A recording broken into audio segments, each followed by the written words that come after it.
Hey folks, it's Mike for another quick chat while I'm still traveling.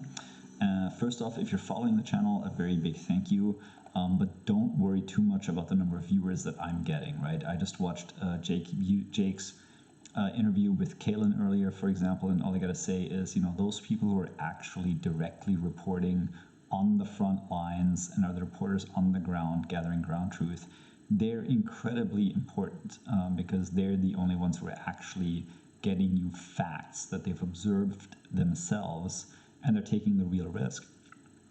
And on top of that layer, then you have aggregators of news who narrate and contextualize the ground truths from the reporters. And this is people like Jake Bro that do a very good job summarizing enough of the news to give you a pretty good overview. And then on top of that, you would have somebody like me who follows events through a lot of sources, some primary, some secondary, and over a very long time, and provides analysis.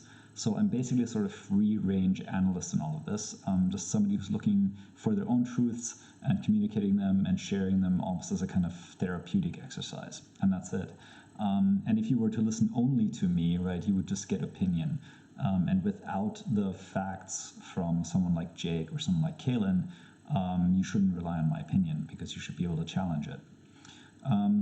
So compared to the other two that give you raw information to form your own opinion, my role is very secondary, and I'm pretty much okay with where we are with the channel. That being said, I can add a little ground truth from what I've seen here and what I've learned from it. What I've learned is don't expect support for Europe from the US in the future.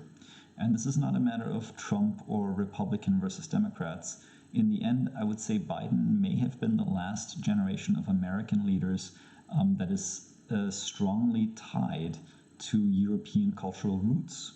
The US is a melting pot now. The intellectual class of the US is from everywhere.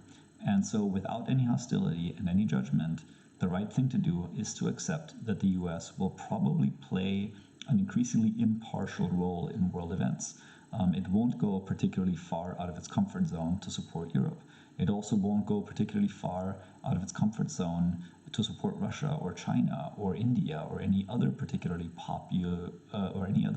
population, because for every single country that it could strongly support, like to the point of the US actually suffering, there would be a significant part of its own population that would be negatively impacted emotionally, and that wouldn't really support this, and a very large part of the population that doesn't particularly feel attached to whatever situation might be going on in the other country, just because they're from completely different places, and that's just a fact. Maybe I can add some on-the-ground evidence for the reasons for why I'm saying this. While I was here, I met with a good friend of mine, a Russian friend of mine, from when I used to live in this area quite a few years ago. And he's been suffering quite a bit, actually. He's in a very bad state of mind, going through a divorce. And part of the reason is the events of the last few years. Because when he moved here from Russia, he came here to get away from the increasing authoritarianism of the Putin regime as it was building up. He's been here for well over 10 years. And so he's suffering on three different fronts. The one is that he's seeing the US turn into the kind of country that he spent a lot of effort and took some real chances to get away from.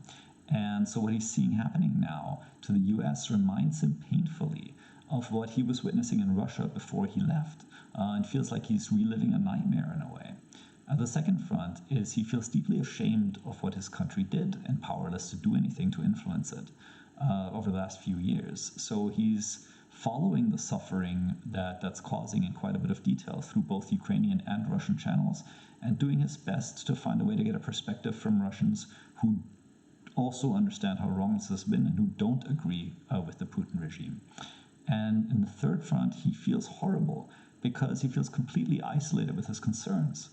Now, I'm in California, and keep in mind, this is a liberal state, but because it's such a melting pot and it's so far away from Europe, he actually only has a few people around him that actually think about it all that much.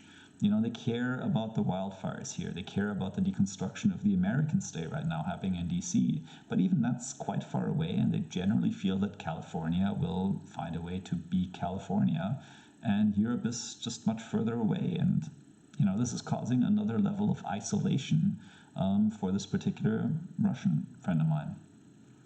So think about this though. This guy's actually going through quite a bit. It felt very good to talk and listen to him, I think for about an hour and a half, 2 hours. And I think we both felt, we both left feeling like we had someone to relate to about this in a way that we wouldn't have been able to, that we wouldn't have thought. Because for me, it was good to see that there are Russians who you can really talk to at length about this and who care quite a bit about what's going on. And for him, because he actually had a chance to talk to somebody who cared about it in the first place, because he's been having a hard time really finding this. So the takeaway, I think, is that for the last few days, since we started to really see this direction that the Trump administration is going, combined with what I'm seeing here, is that Europe really has to just accept that it is primarily responsible for European security and that this will stay that way. The US probably won't take a particularly strong role in affairs affecting Europe, especially not the sort of pain point of its own citizens. That doesn't have to be such a bad thing, because I think Europe can handle it, and most Americans want the US to just be a fair player and understand that trade in good spirit is still far more valuable than anything else. But, and this is important, the one lie of Trump's that Jake actually skipped over in his clip today, when he was talking about the long tweet that Trump sent blaming Ukraine for the war and stuff like that, was that the US had funded Ukraine and got nothing for it.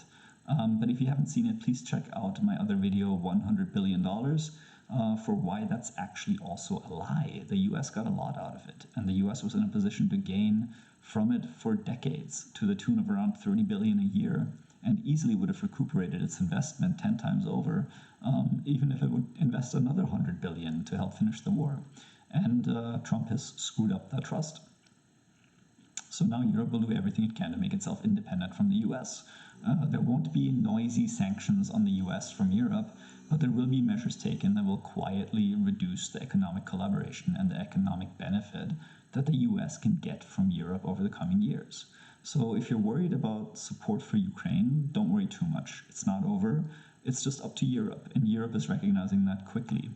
And in a way, MAGA voters that just want the US to spend less money are getting what they wanted, but they're unaware of the loss of economic opportunity and the cost to them. So go EU, go Europe, go Ukraine. Make sure that we'll make sure that we produce everything we need to defend ourselves without dependence on US tech, weaponry, or energy. And we can do this. So with that, keep your spirits up, and I hope you enjoy the rest of your day.